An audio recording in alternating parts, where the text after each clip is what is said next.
I had someone attack me the other day. Now, I was speaking to Stephen Yaxley. I don't know him that well, but we've had a little chat. He's put a few of my videos up on his post because I went to a reform meeting. I weren't impressed at the reform conference, and I spoke to Stephen, and then I put a TikTok out there where I said, look, I don't have total views that Stephen has, because none of us do. He's got his views, I've got mine, and what I do give Stephen is the fact that he's got the balls to stand up for what he stands for. And so I've been to prison and looked at the judge in the face and said, I don't care if you send me to jail. I did what I did. So you have to give that man, I can only give him credit for being, that patriotic, that he's willing to sacrifice his freedom. Do you know about the documentary? I watched the documentary. Like I said, I spoke to him the other day before he went to jail.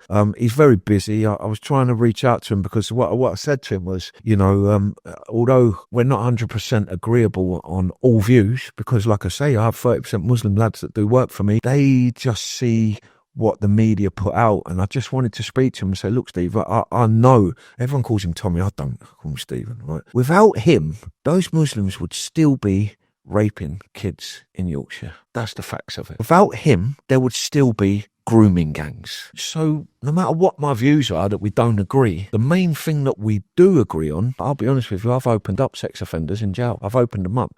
83% of sex offenders in jail are white, okay? But sex offenders that are white do it from behind the curtain. They do it from mummies. It's not organised. It's not a transaction. It's their perverted... On a screen. And then they go and do whatever they do. I don't even think about it, do you know what I mean? And then they don't go jail. And then this is one thing where me and Stephen are tied on. Yeah, and there's a reason for that. I was in a care home when my mum didn't pick me up. My mum didn't pick me up from the police station. So I got put in a care home, and I was in care for a year. In and out. And I heard the abuse that went on in the government care homes with my own ears. Now, they didn't touch me. And thank God, I was either really ugly, but I thought it was a good... Ruthless. I thought I was a really good looking kid, to be fair. But I was either really ugly or I was too mouthy. They only went after the quiet, reserved, and that generally is what these noncy fucks do.